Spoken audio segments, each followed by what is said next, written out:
Hello everyone and welcome to the beginning of this new reading. Today we start Sasquatch, True Life Encounters with Legendary Ape Men. Or well, my copy says Sasquatch. What I found on, the picture I found online here says Bigfoot. Anyway, let's get started with the introduction. If we are to take the reports at face value, it would seem that gigantic upright hominid apes are stomping around North America in large numbers. They are said to steal food from campsites, attack cars, and leer through bedroom windows. According to some accounts, they might run off as soon as a human approaches. But it seems that they are just as likely to kidnap hapless intruders and force them to live in the forests for months on end. They are also reputed to smell terrible. These creatures are called Bigfoot or Sasquatch. Hominid apes have also been seen wandering the jungles of South America, although they appear to be smaller and less human-like than those of the north. However, it is not just in the Americas that these apes are to be found. The high Himalayas are home to the enigmatic Yeti. The Sumatran jungles harbor a short, hairy man called the Orang Pendek, and Central Asia is stalked by a being that might be a primitive form of human, which locals call the Almas. Over the border in China, reports are made of an almost identical beast called the Yeren, while even Australia gets in on the act with a big hairy ape called the Yowie. What all of these animals, or perhaps humans, have in common is that conventional science does not recognize their existence. So they are classified as cryptids, or hidden ones. That is, sightings have been reported, but there is not enough evidence to satisfy the scientific community. The standard of evidence needed is high. Each of these creatures would be seen as a cryptid until an example, living or dead, is produced for examination.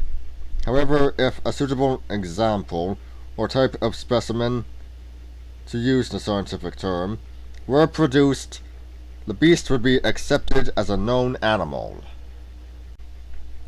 And yet, there is ample proof that some, at least, of these cryptids are real animals.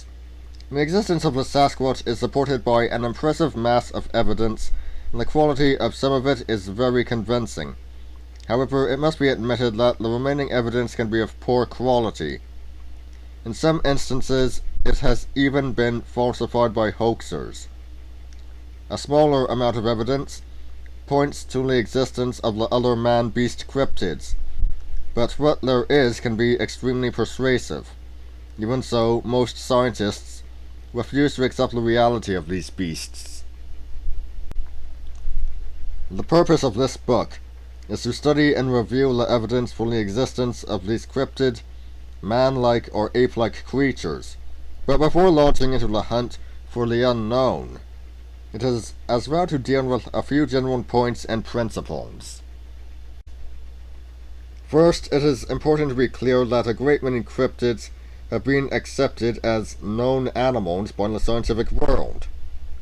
Among these have been the gorilla and the okapi, both of which were the subject of wild tales among the tribesmen of Africa.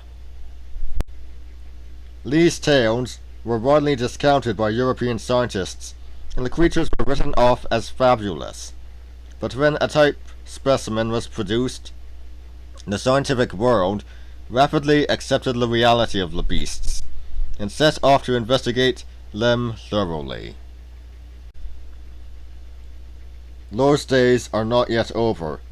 Cryptids are still sneaking into reality.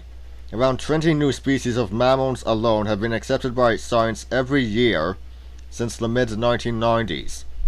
Most of these beasts are fairly small and are simply new species of already accepted types of animal, but not all of them.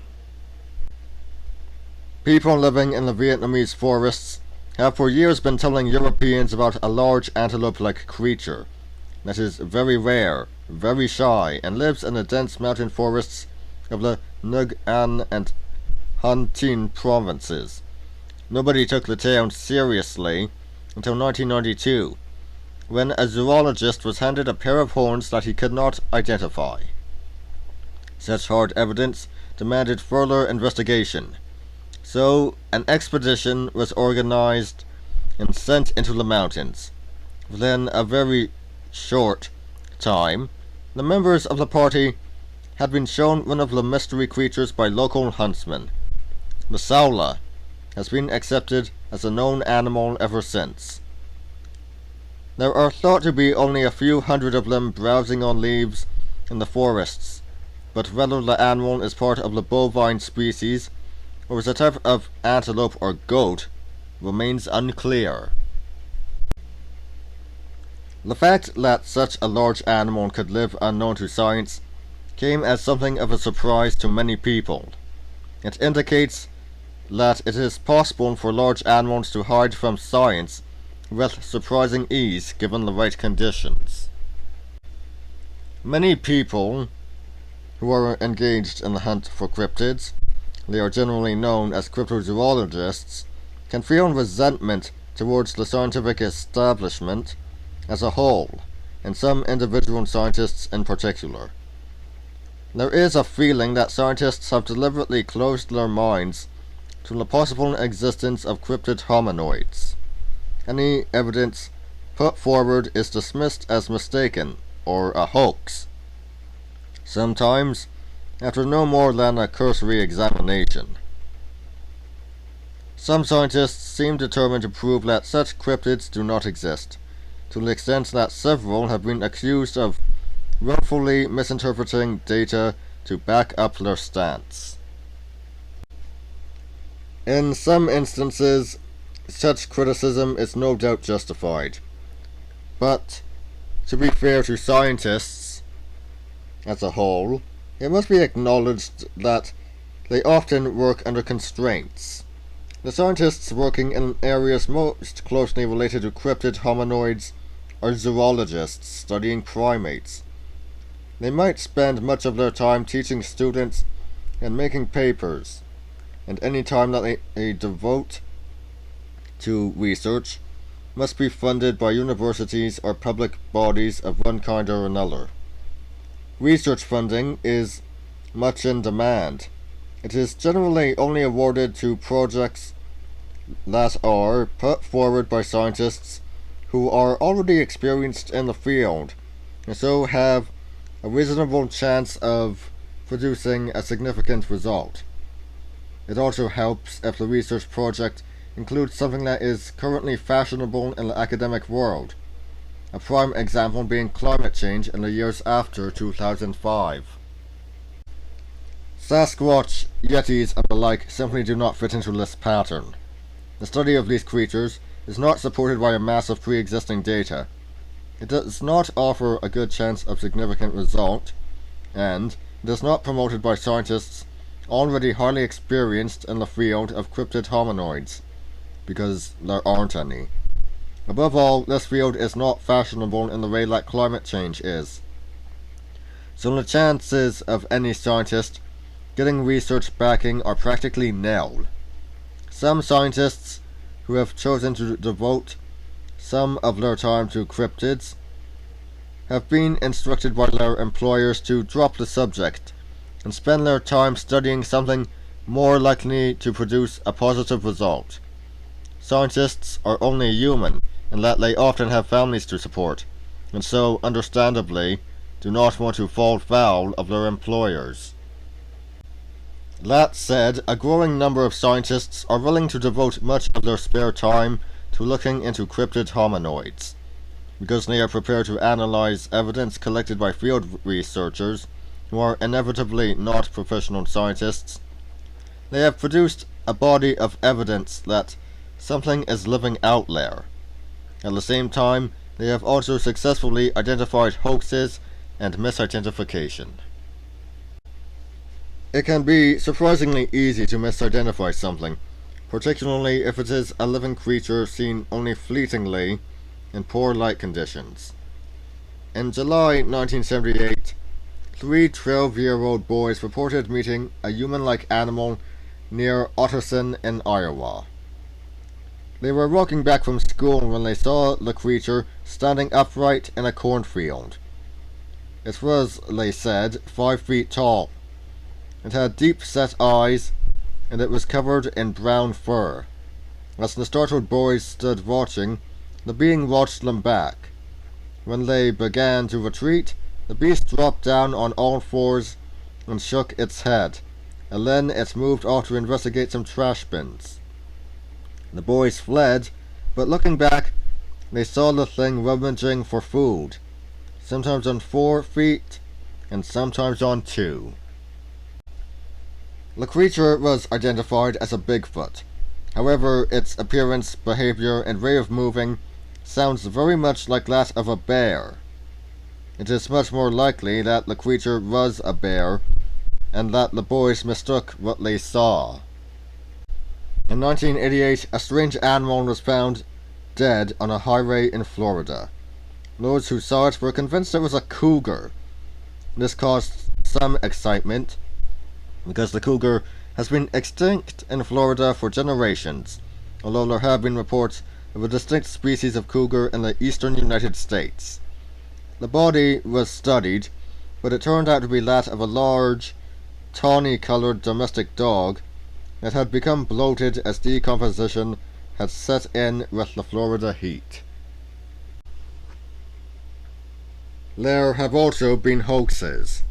In October 1985, the Pennsylvania police force arrested a man and charged him with wasting police time. He had been in the habit of dressing up in a gorilla suit, and then going out at night to prance about alongside remote rural roads, scaring passers-by. Several passing motorists had reported a Bigfoot sighting to the local police after seeing the man. Of course, the police never found a Bigfoot, but they wasted several hours looking for one. The man was fined $50. Against this background of hoax and error, it is perhaps understandable that many scientists look askance at the whole cryptid field. It would do their reputations and their employment prospects no good at all to become the victim of a hoax, or to mistake a bear for an unknown species of ape. The study and documentation of these cryptids is therefore largely left to non-professionals. Some pop out to the woods for a weekend here and there, others devote almost their entire lives to the quest. The amount of evidence they have produced is amazing, and it forms the basis for this book. No tributes to these people and their dedication can be enough, because they have spent huge amounts of time and money on the quest. This quest is not only demanding in terms of time and money, it can also be dangerous. In October 1989, Bruce Davis and his wife went missing in Florida. Davis had spent years searching for the skunk ape, a Florida variant of the Sasquatch, that we will be looking at later in this book. The police found the couple's car first, and then their overturned canoe was discovered some 12 miles away. Their bodies were never recovered, so presumably some tragic accident overtook them. There may also be some confusion over hominid and hominoid, the terms that are used when discussing cryptid animals of the type dealt with in this book. In scientific terms, a hominoid is an animal that belongs to the ape family. Gorillas and chimpanzees are both hominoids, as are numerous species of extinct apes known through fossils. Hominids are creatures that belong to the genus Homo, or are immediately ancestral to such animals. So far as has been definitely proven, there is only one hominid living today, ourselves.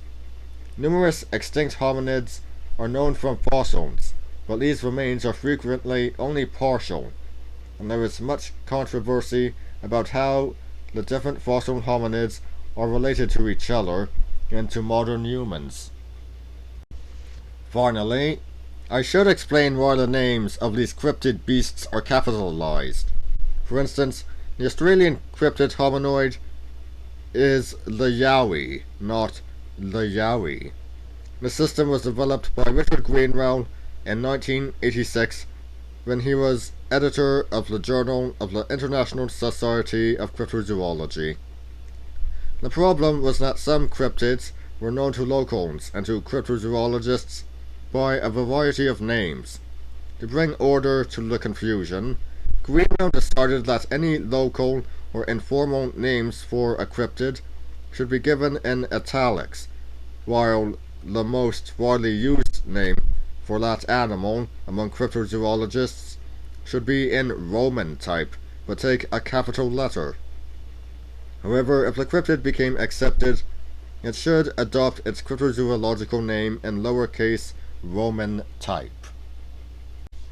Thus, the mysterious ape of the Himalayas might be referred to by scientists as the Yeti, the Mato Keng Mai, or the Bad Manshi, or it might be the Yeti. If the creature is ever proved to exist, it would be known as the Yeti. Such neat distinctions are for the scientist, however. Most writers simply write about the Sasquatch, the Yeti, or the Yowie.